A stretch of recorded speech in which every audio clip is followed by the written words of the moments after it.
Venus. Hi, Miss Venus. It's Hi. my another interview with Miss Venus. Do Part you? two. Yeah.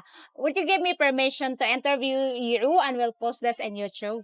Yeah, it's Yeah, it's okay. okay. Okay. I'm sorry. I didn't give her microphone. Okay. Miss Venus. Okay. Can you please introduce yourself? Because the first interview is an ambush interview, guys. Yeah. So now I'll do formal interview with Miss Venus. Okay. May I know Miss Can you please introduce yourself to that? Hi, good afternoon, everyone. I'm Venus Baguio. I'm single mom with 2 kids, and I'm 42, turning tomorrow. Okay. Happy advance Thank you so much. okay. So, Miss Venus, can you please give me background why you become a single mom, if you don't mind? Okay. Um, because of the failed relationship with my ex. Okay. Mm, Okay. He's still alive. yeah. Why? Why are you asking? Why he's still alive? Still on. Okay. He's still alive and then failed relationship. Mm. May I know what is the common reason of failed relationship? Actually, attitude. The attitude. I see. So, your kid, he's supporting your kids. Not every day. Mm. Mm, when I visit when I visit him in their place, they will give me. Okay. He will give me. Oh, okay. So not voluntarily. No, not like that. No, not. No. Okay, so you are married to him or No, not? not yet. No, not yet. Do you have any plan? Okay. Not yet, Okay, you are not actually. married to him, but the kids is his legal name. Family name? Yeah. No, No, mine. yours. Mm. Oh, okay. So, guys, she's not married, so it's okay to marry her. Okay, Miss Venus. Um, what what kind of man you're looking for? Actually, first is responsible, honest, understanding, of course, and Okay. loving. And loving. Okay. Mm. And loving.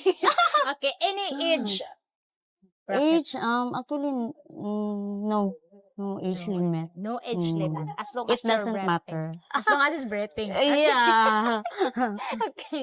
So, you don't mind whether white, black, pink, or green man? No, Okay. Color doesn't doesn't matter. Yeah. Okay. So, Miss Venus, why you are not looking for a what you call the one Filipino to be well? Actually, no, I'm not looking for, but maybe soon.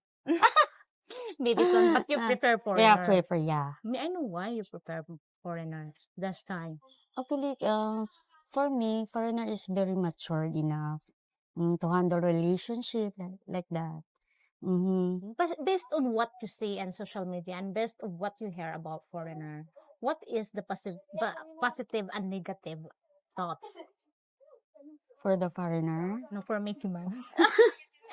For foreigners, Venus. Negative thoughts. Yeah. What is your negative thoughts about foreigner? Nothing. Nothing. How about positive thoughts about foreigner? Positive thoughts about them. Yeah. Kuan ka nang, they are very kind and helpful.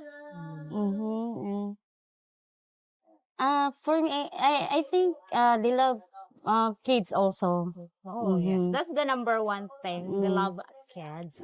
So, if ever someone will court you and what you call the one, be with you, would you still working or would you stop working to look after him? I'd rather be working. Working? May I know why? I want to be because for me, I'm independent person. That's why. Okay. So that's why. So you are the one who support your. How many kids you've got? I've got to.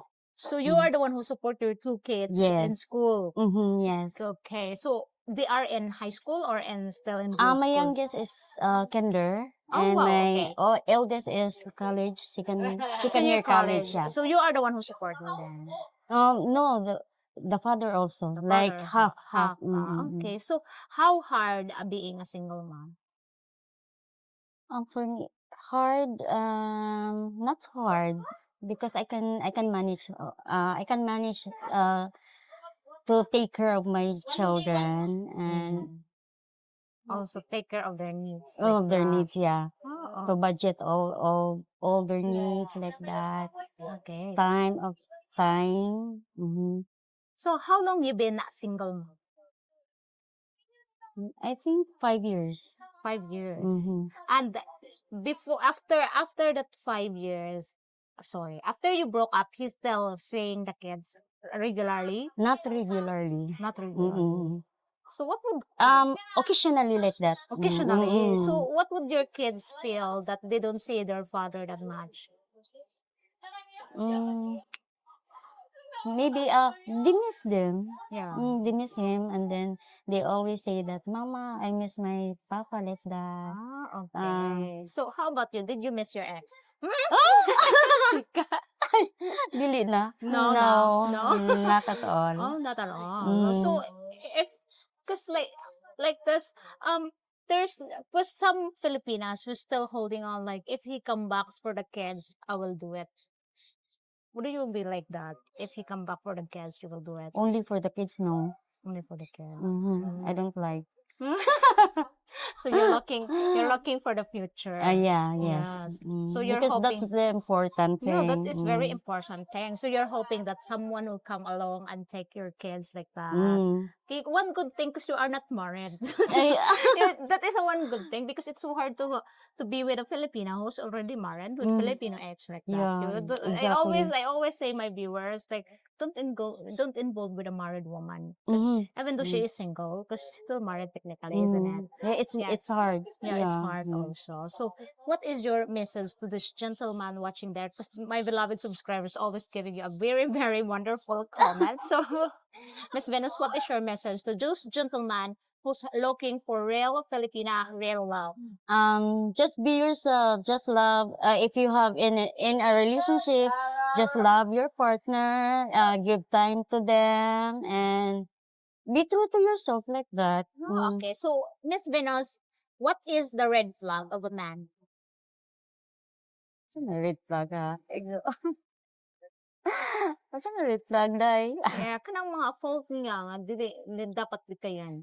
Kanang kuan, kanang if he is not sincerely like no time for you, many alibi like that. Many alibis. I think from the experience, Miss Venus, isn't it? Based on my experience, like that. Ooh, more alibis. Okay. Can you tolerate cheating? No. No. If I know that man cheated on me, Yeah. then pass. Pass. Okay. What is Frankly your speaking. okay. What is your advice to a man not looking for a genuine woman age wise? What age should be they settle down? What age of a woman they need to look for? Age. For my situation, I like to be kanang on that age to settle down. Yeah, like because a girl with 18 to 25 years old, I think there's more on they are young Pling enough. pling. Oh, Pling yeah. pling.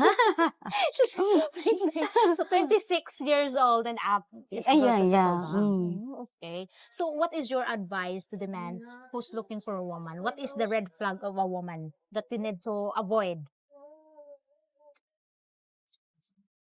No, sa may batasan sa babae nga dapat nilang timan-an nga dili na nila punito kind of babae yan na Kuan.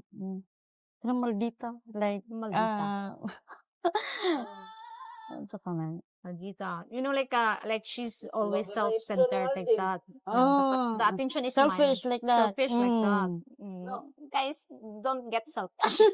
Don't be selfish, okay? Don't get selfish and don't be selfish. How about Miss Venus? Family support. The family support. If you were settled down with a man, would you let him support your parents? No. No. Because I don't want to be argue With the money. in time, about the money like that. I don't like Yeah. that. So okay. So how about support for you? I think it's fine. It's fine. So how much do you expect the support? How No, much? how much? How much? No. No. She said, no. I don't demand. You don't demand. So it depends on it him. depends on him. How much you give for allowance for the food? For the child like that. Oh, okay. For the family. She's very, Mm. very nice, guys. Okay, thank you so much, Miss Venus, for your time. And thank you for giving me Thank a happy you, Miss birthday. Candid. Ah, thank Happy you. birthday. Thank Okay, you so guys, if much. you have any comment, please comment down below. If you have any questions, please feel free to ask, and hopefully I can answer all your questions. And thank you so much for watching. And I'll see you in my next video. Bye. Bye.